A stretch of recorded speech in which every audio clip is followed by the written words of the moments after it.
Faces I remember, I still see, and places in a memory hold on to me, and I can't wait to crawl out of my shell.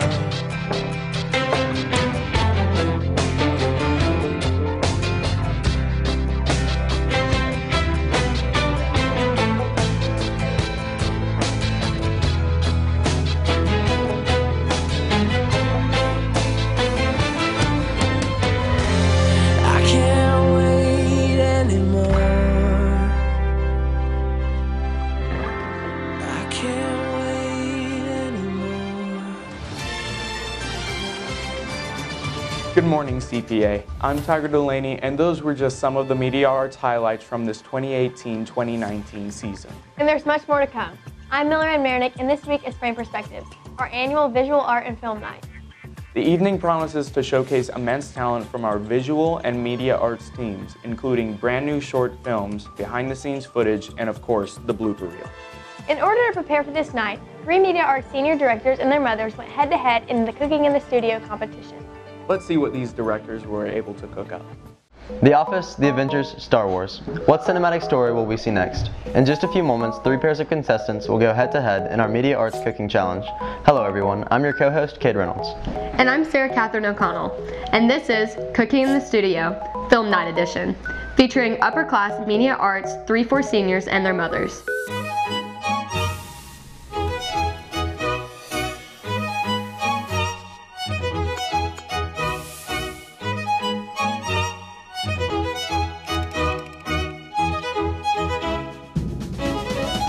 First up, Senior Keegan Moore and his mother Julie.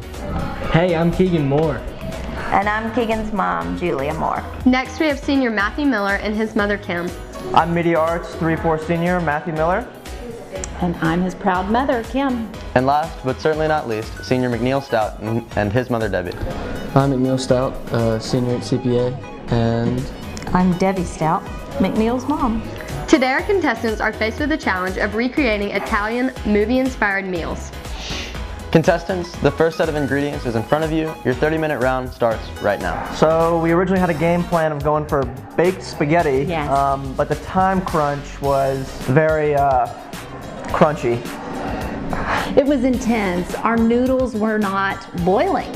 And so we made the decision to improvise, and we turned our baked spaghetti recipe into a skillet spaghetti recipe, and it went off so well. I think I'll do it at home from now on. we cooked pineapple pizza, pineapple and chicken pizza, sorry. I pretty much cut the pineapple and spread it out the dough. And I cooked the chicken. We made a breaded lemon chicken, an Italian chicken. We put it on some spaghetti noodles. We had a little salad with a homemade dressing. Yes, and we attempted some garlic bread, but ended up throwing that out before we plated. Didn't really turn out. It didn't. That's okay. Yeah. It started off pounding the raw chicken, and I was pounding the raw chicken, and then Mom had to come in and show me how to pound a chicken because I wasn't doing it well. In order to finish first in this culinary competition, our challengers must master every element of their plates. They'll be judged on 4 basic criteria: taste, experience, presentation, and practicality. And who better to judge these home cooks than the other Media Arts students? It's time to meet our judges. All right, Morgan, Preston, and Emily, thanks for being here. What are your thoughts so far on the competition? It seems really promising. Like, I love Italian food, and everyone's dishes look great so far, so I'm looking forward to seeing it. I'm over here watching these people, chop up these herbs. Look like they've done it before, I mean, look at this dude right over here. I've actually never had pineapple pizza before, so it'd be interesting to try. Thank you so much, and we cannot wait to see who you choose. Thank you. Thank you all for showcasing your talents in front of and behind the cameras this year. I can't wait for the Media Arts Film Night. The winners of tonight's competition will receive 2 $10 gift cards to Regal Cinema, and I hope you have all enjoyed being on the show today. These gift cards will provide even more time to spend with your family. Now, it's time.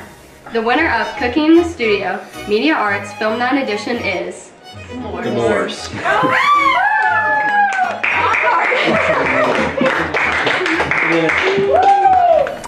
I had a really good time.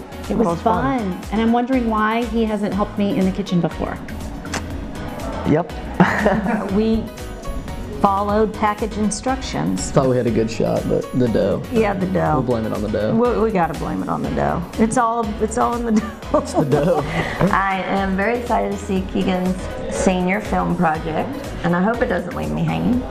We'll see. And I am enjoying everything about Keegan's senior year. His sports, media arts. It's been lots of fun.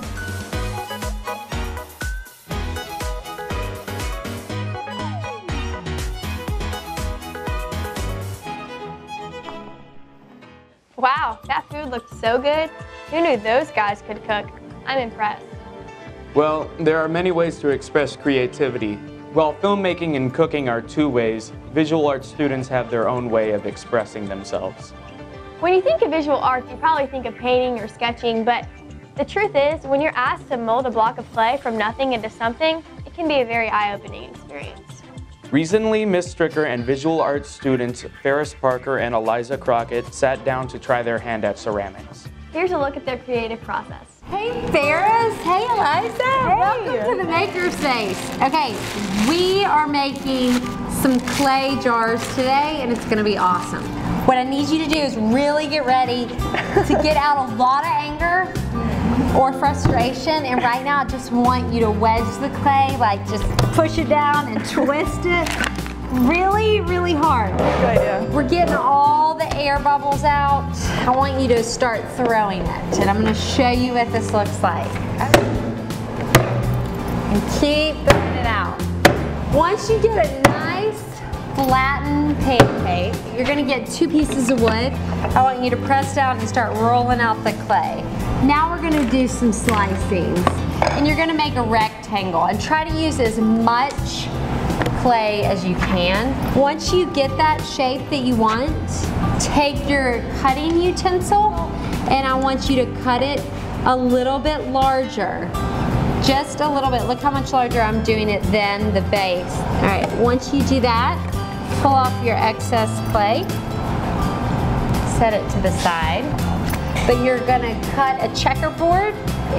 It needs wherever it touches is where it's gonna be. Watch what I do. Oh. I'm going one way like this, Ferris, look. I'm making a checkerboard right here. Then I'm gonna do the same where it connects. I'm making a checkerboard. The reason why we do this, when I put it in the kiln, if it's attached like this, it can pop. But if I attach it like this with water, it will connect and be a secure attachment. So then get your slip. It's just watered down clay. It acts as glue. Put it in there. You're gonna blend the edges and connect them. You're gonna do this, set it up, and actually go inside and blend the edges all the way inside. Now what we're gonna do, once we've created the vessel, this clay has to dry out. When that happens, I will then put it in the kiln and we're gonna fire it at about right under 2,000 degrees. And then the final product will have color. I'm gonna take a picture of this and frame it. Oh wait, isn't Brand Perspectives coming up? It is. It's a Friday, March 29th, and the artwork there is amazing. You gotta come see it. Wow, that was really cool. But I think I'll stick to my role in front of and behind the camera. Yeah, I agree, Tiger. We wouldn't want to start another family feud or anything. But still, I enjoy hearing stories from all artists, and in this next segment, we'll have the opportunity to do just that. News correspondent Noah Doyle visited the art studio to get a closer look of what Art AP and Art 3 students' masterpieces look like. Here's what they have to say. There's a creative energy in this room, and especially in the advanced classes. Everybody wants to be here, even on days when they don't want to be here. It's a place to create, and it is something, a place to share and kind of be vulnerable with yourself in a very safe environment that's different than other places. Well, Eliza, what are you working on right now? Right now, Art 3's project is to find a scripture verse about love and then base your project off of that. And so I'm working on this right now. It's not done, and it's about when I went to Africa, and my verse is going to be about loving orphans. So I'm here with Art 3 student Annabeth Tyner. So Annabeth, tell me about this AC/DC painting. This painting was kind of like inspired by like my childhood, and I didn't do the faces because whenever my brothers and my dad and I would go down to our hunting property, we'd always jam out to AC/DC. I'm here with AP Art student Catherine Wright.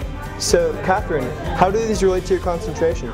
So my concentration is the distortion of humanity. So this one kind of represents like how we all see things differently, and the one you're holding kind of represents how like we're all in this together, I guess. And then that one represents like how we're all different in different ways, and this is just like a progression of the human mind, and it's like lots of detail to no detail to more detail. It's really a studio environment, an advanced studio environment.